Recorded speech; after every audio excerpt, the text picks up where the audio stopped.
دوستو آج کی اس ویڈیو میں ہم سنیں گے کہ پہلی صف میں نماز پڑھنے کا کتنا ثواب ہے، اور نبی پاک صلی اللہ علیہ وسلم پہلی صف والوں کے لیے کتنی مرتبہ استغفار کیا کرتے تھے، اور کون سے وہ خوش نصیب نمازی ہیں کہ جن پہ اللہ اور اللہ کے فرشتے رحمت نازل کرتے ہیں۔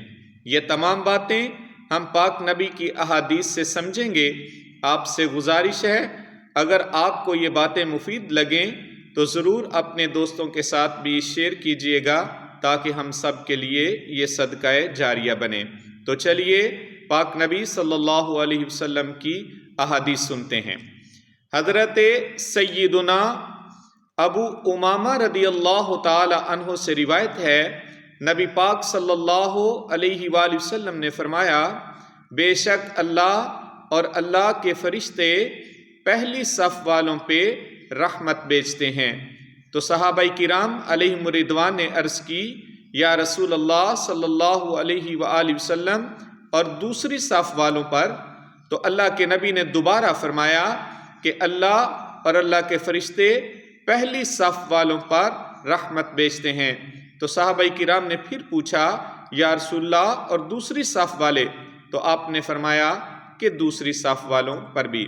جبکہ دوسری حدیث میں حضرت سیدنا ارباض بن ساریہ رضی اللہ تعالیٰ عنہ سے روایت ہے کہ نبی پاک صلی اللہ علیہ وسلم پہلی صف والوں کے لیے 3 مرتبہ اور دوسری صف والوں کے لیے 1 مرتبہ استغفار فرمایا کرتے تھے۔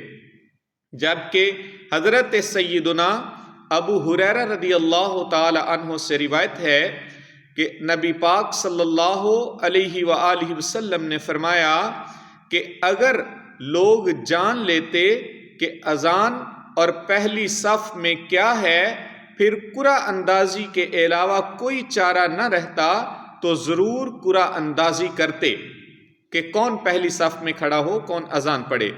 تو پیارے بھائیوں، سننے والے تمام سامعین، آپ اس حدیث سے اندازہ لگائیں کہ پہلی صف میں کھڑا ہونا، وہاں نماز پڑھنا کس قدر عظیم ہے، کہ پاک نبی فرما رہے ہیں اگر لوگوں کو پتہ چل جاتا تو قرعہ اندازی کرنا پڑتی تو بھی قرعہ اندازی کرتے، لیکن پہلی صف نہ چھوڑتے۔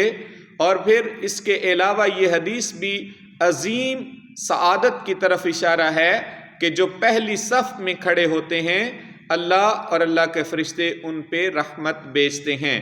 یعنی پہلی صف میں کھڑا ہو کے نماز پڑھنا زیادہ سعادت کی بات ہے۔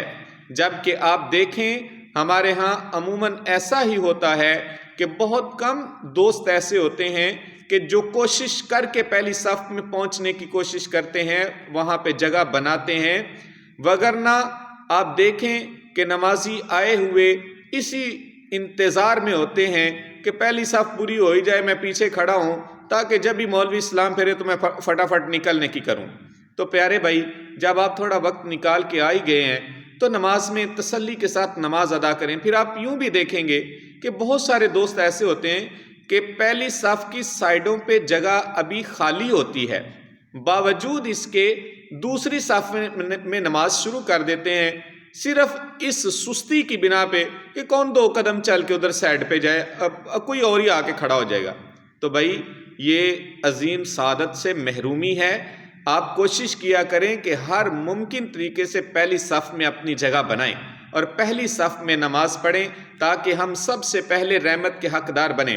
آپ دنیاوی معاملے میں دیکھیں نا، اگر دنیاوی مال تقسیم ہو رہا ہو، ایون کہ محفلوں میں دیکھیں لنگر تقسیم ہو رہا ہوتا ہے، یا بھی رمضان آنے والا نا، راشن بٹے گا، آپ دیکھیے گا لائن میں لگنے کے لیے سر دڑ کی بازی لگاتے ہیں لوگ۔ لیکن کیسی عجیب بات ہے کہ یہ مادی مال جو ضائع ہونے والا ہے، اس کے لیے تو سر دڑ کی بازی لگا کے پہلے کھڑا ہونے کی کوشش کرتے ہیں، اور وہ جگہ کہ جہاں کھڑے ہوں گے تو اللہ کی رحمتیں نچھاور ہوں گی، اور وہاں پہ وہ ملے گا، یعنی نیکیاں جو کبھی ختم نہیں ہوں گی، کبھی ضائع نہیں ہوں گی۔ تو اس صف میں ہم کھڑا ہونے کے لیے کوشش نہیں کرتے۔ حالانکہ مسلمان کا شیوا یہ ہونا چاہیے کہ نیکیاں کمانے میں وہ آگے بڑھ کے نیکیاں کمائے۔ اللہ پاک مجھے اور آپ کو دین اسلام کو سمجھ کے عمل کرنے کی توفیق عطا فرمائے۔